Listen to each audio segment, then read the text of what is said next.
Correction du contrôle final de chimie, donc sur les feux d'artifice. On demandait dans un premier temps de reconnaître et d'attribuer des formules chimiques de deux molécules qu'on cite en gras, à savoir le nitrate de potassium et le perchlorate de potassium parmi toutes ces écritures. On reconnaît assez facilement le nitrate de potassium et le perchlorate de potassium à partir de leur formule chimique. Dans le perchlorate, on retrouve le terme chlore, donc on va trouver l'élément chlore dans la formule chimique. On ne le retrouve pas dans le nitrate de potassium. Par contre, dans les deux formules chimiques, on trouve le potassium grand K. Deuxième partie, on vous demande de voir s'il y a bien conservation des atomes dans ces réactions. Donc, on vous demandait en fait de compter les atomes du côté des réactifs et des produits, à savoir bien évidemment bien faire. Alors du côté des réactifs, il y a un atome de potassium, on ne compte pas les molécules mais les atomes, un atome d'azote, antenne qu'on voit ici, 3 atomes d'oxygène, 3 atomes de carbone et un atome de soufre. Du côté du produit, on a ici 2 atomes de potassium dans cette formule chimique, nous avons 2 atomes d'azote ici, 2 atomes d'oxygène également, un atome de carbone là et un atome de soufre ici. On voit très bien qu'il n'y a pas du tout conservation du nombre d'atomes et des types d'atomes. Donc ça signifie que la loi de conservation des atomes n'est pas respectée. Donc cette équation de réaction qui est ici n'est pas juste. Pas mal d'entre vous l'ont oublié, cette conclusion. Alors pour écrire juste cette équation de réaction, il faut l'équilibrer, c'est-à-dire la seule et unique possibilité, c'est de rajouter des nombres, je le rappelle, devant les formules chimiques des différents réactifs ou des différents produits. Ici, on voit qu'on a un atome de potassium et ici 2 atomes de potassium, donc pour équilibrer, il en faut mettre un 2 devant, donc ça fait bien 2 atomes de potassium. Ensuite, on voit qu'on a 3 atomes de carbone ici, on va mettre un 3 devant la formule de CO2 pour avoir 3 atomes de carbone. Il est interdit de mettre C3O2 comme j'ai pu le voir. Les atomes de soufre, il y en a un à gauche, un à droite. Les atomes d'azote, 2 ici, on en retrouve 2 là. Donc cette équation de réaction est équilibrée, elle est tout à fait juste. Ensuite, on vous demandait de choisir de recopier parmi 2 équations, celle qui modélise la réaction. Donc l'aluminium réagit avec le perchlorate de potassium, produit cette acéle argentée et blanche, formé par un oxyde d'aluminium du chlorure de potassium. Donc, plusieurs possibilités. On voit qu'ici, il y a 2 produits.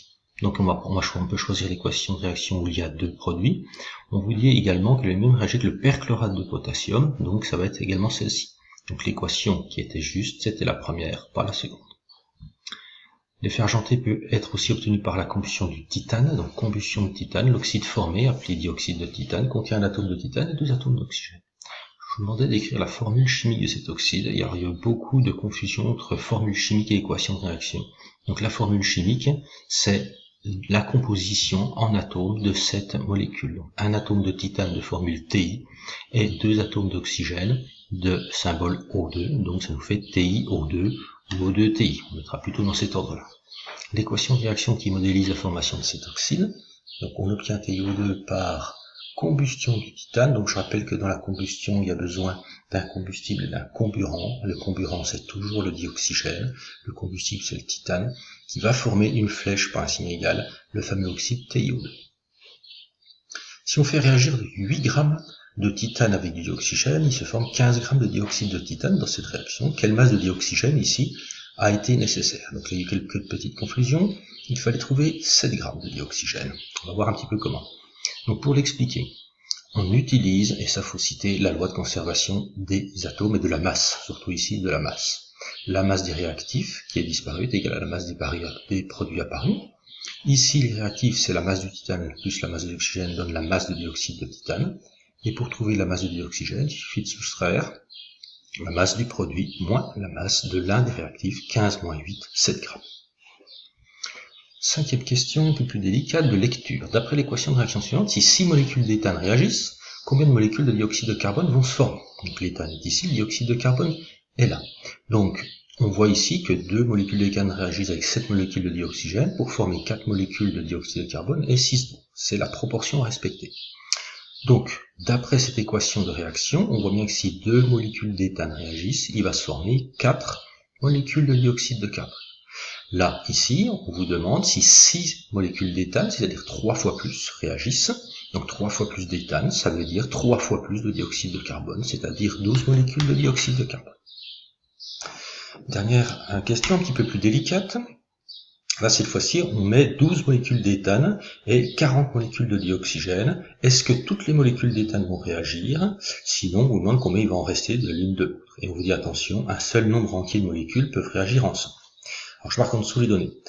Si 12 molécules d'éthane réagissent, ça veut dire 6 fois plus que ceci. Donc, ça veut dire qu'il faudrait 6 fois plus de dioxygène, c'est-à-dire 42 molécules. Or, on n'en dispose que de 40 molécules de dioxygène, donc on ne pourra pas pouvoir faire réagir toutes les molécules d'éthane, il va manquer des molécules de dioxygène. Ça, c'est la première partie de la question. Deuxième partie de question, si on part en faisant des essais de 10 molécules d'éthane, c'est-à-dire qu'on multiplie par 5 les proportions, on a ici 35 molécules, besoin de 35 molécules de dioxygène, on en a bien 35, on en a 40, donc ça signifie que 2 molécules d'éthane ne vont pas réagir, et il va rester 40 moins 5, c'est-à-dire 5 molécules de dioxygène.